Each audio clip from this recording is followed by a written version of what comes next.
की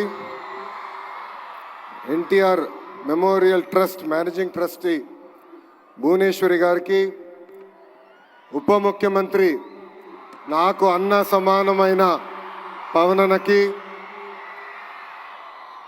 మీ అందరి బాలయ్య నా ఒక్కడే ముద్దల మావయ్య బాలయ్య బాబు గారికి,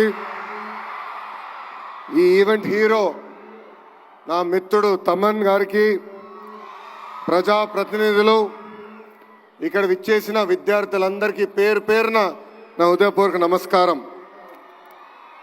తలసీమియా బాధితుల సాయం కోసం చేపట్టిన ఈ కార్యక్రమానికి అనేక మంది దాతలు రూపాయి నుంచి లక్షల్లో సహాయం చేసినందుకు మీ అందరికీ మేము రుణపడి ఉంటాం.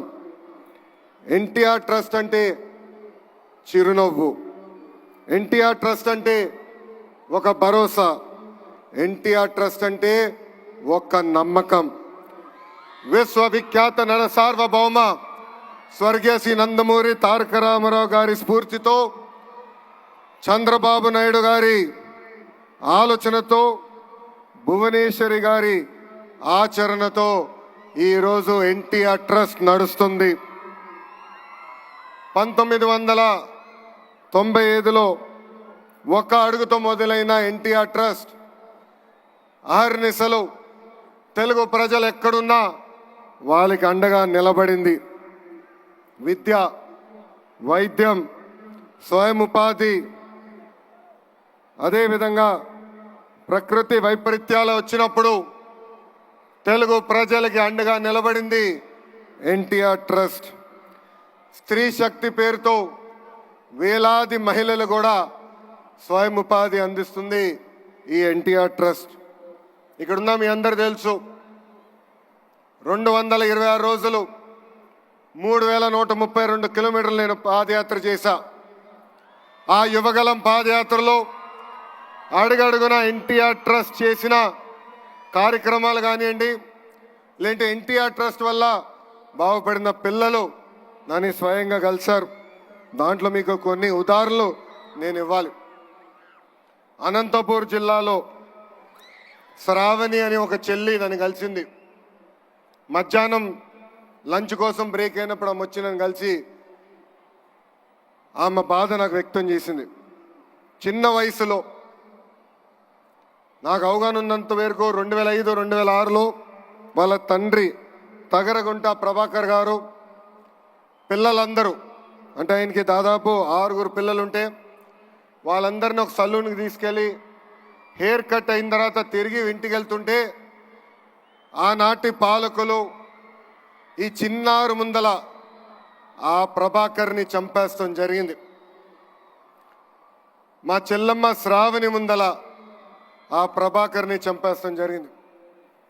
ఆనాటి ప్రతిపక్ష నేతగా ఉన్న చంద్రబాబు నాయుడు గారు ఆ 6 బిడ్డల్ని నా సొంత అక్క చెల్లెల్లాగా చాకి వాళ్ళందరినీ ఈరోజు ప్రయోజకులుగా మార్చడం జరిగింది.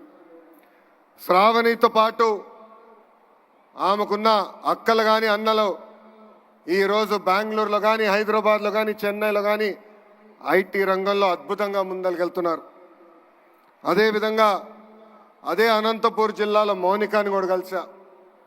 మౌనిక తండ్రి శ్రీనివాస్ గౌడ్ని కూడా ఫ్యాక్షన్ దాడిలో చంపేస్తే మౌనికాని ఆమె చెల్లి నాగమణిని కూడా చదివించింది గౌరవనీయులు చంద్రబాబు నాయుడు గారు. నాకు ఇప్పుడు కూడా బాగా గుర్తు, ఇంట్లో ఎప్పుడు ఎన్టీఆర్ ట్రస్ట్ గురించి ఆయన మాట్లాడేవారు, స్కూల్ గురించి మాట్లాడేవారు.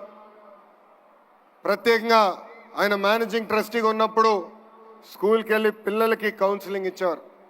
నేను అడిగేవాడిని, నాకు మీరు అంత సమయం ఇవ్వట్లేదు కానీ అక్కడున్న పిల్లలకి అంత సమయం ఎందుకు ఇస్తున్నారని.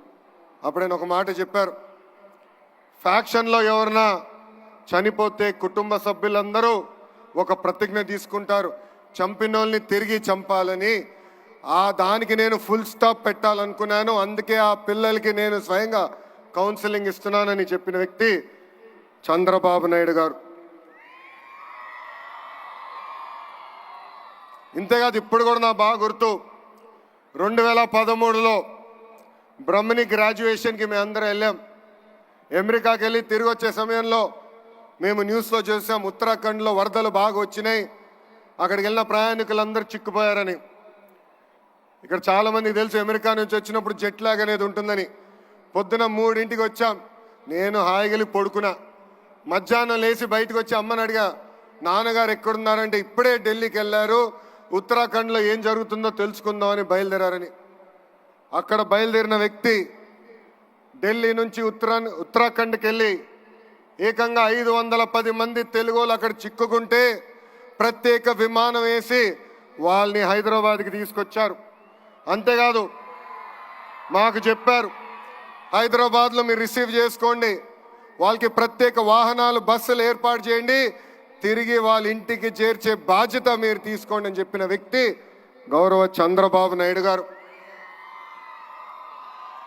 ఇవన్నీ మీకు ఎందుకు చెప్తున్నానంటే, ఒక మంచి పని చేయాలంటే మంచి మనసు ఉండాలి. సమాజంలో ఒక మార్పు తీసుకురావాలంటే ఒక సంకల్పం ఉండాలి. అదే సంకల్పంతో అన్న ఎన్టీఆర్ పేరుతో ట్రస్ట్ ఏర్పాటు చేశారు చంద్రబాబు నాయుడు గారు. ఉత్తరాఖండ్ వరదలేమి, హుదూద్ సైక్లోన్ ఏమి, తిట్లి కానీ, మొన్న జరిగిన విజయవాడ ఫ్లడ్లు కానివ్వండి, పెద్ద ఎత్తున ఆదుకుంది ఎన్టీఆర్ ట్రస్ట్. అంతేకాదు కోవిడ్ అప్పుడు అన్నమయ్య డ్యామ్ గేట్లు కొట్టుకుపోతే ఆనాటి ప్రభుత్వం స్పందించబోయినా 48 కుటుంబాలకి ఆర్థిక సహాయం చేసి అండగా నిలబడింది ఎన్టీఆర్ ట్రస్ట్.